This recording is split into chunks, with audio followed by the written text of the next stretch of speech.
خواہشات نفس کے پیچھے پڑنے والا کبھی بھی اپنے آپ کو کسی بھی محفوظ مقام پر تصور نہیں کرتا۔ یاد رکھیے، خواہشات بڑھتی ہیں، وہ بڑھتی چلی جاتی ہیں، وہ ایک پوری ہوتی ہے دوسری سامنے کھڑی ہوتی ہے، دوسری پوری ہوتی ہے تیسری سامنے کھڑی ہوتی ہے۔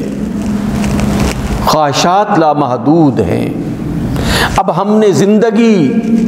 کس طرح گزارنی ہے کہ ان خواہشات کا غلام بن کر اس زندگی کو، اس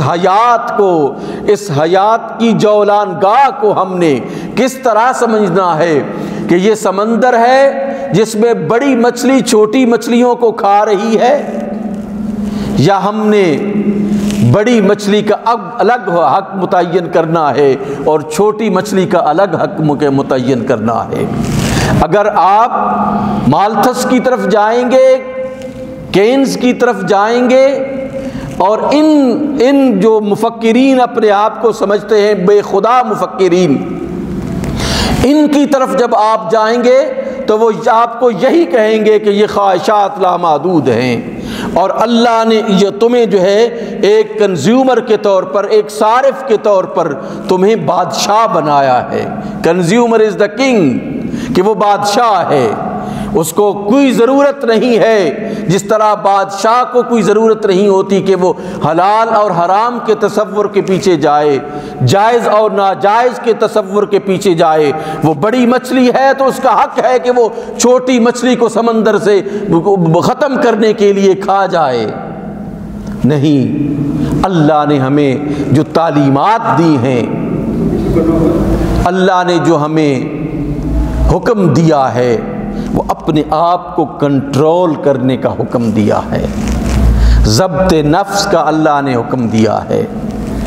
اور کہا ہے کہ یہ بڑی بڑی نافرمانیوں سے تم بچو، اپنے آپ کو بچاؤ۔ تم اس دنیا میں اس طرح آزاد نہیں ہو کہ تم اپنے فیصلے خود کرو۔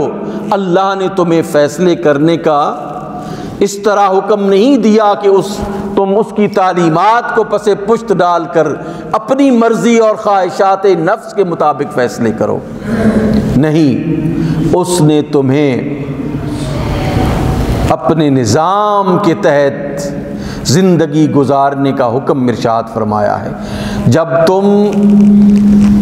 اس کے حکم کے مطابق زندگی گزارو گے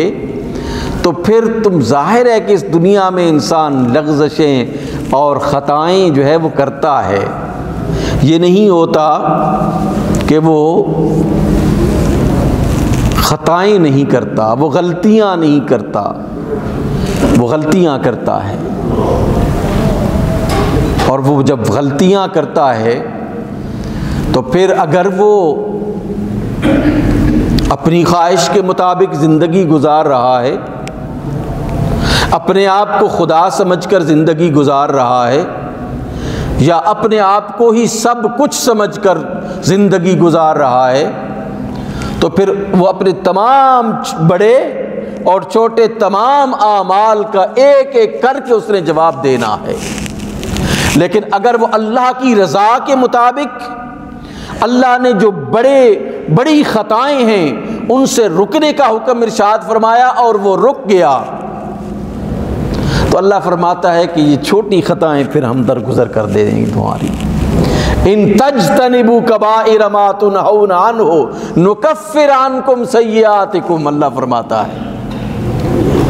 ان تجتنبوا کبائر ما تنہون عنہ،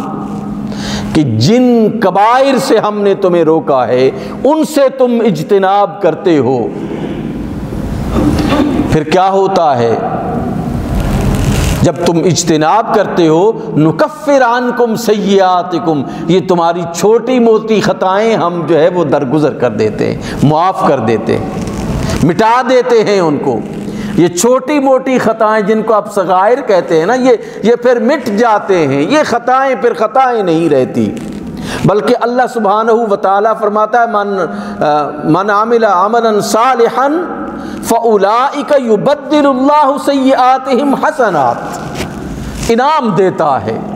کہ عمل صالح کرو اور ضبط نفس کے ساتھ زندگی گزارو. جن کبائر کا میں نے جن کبائر سے بچنے کا حکم دیا ہے ان کبائر سے اپنے آپ کو ریٹین کر لیتے ہو,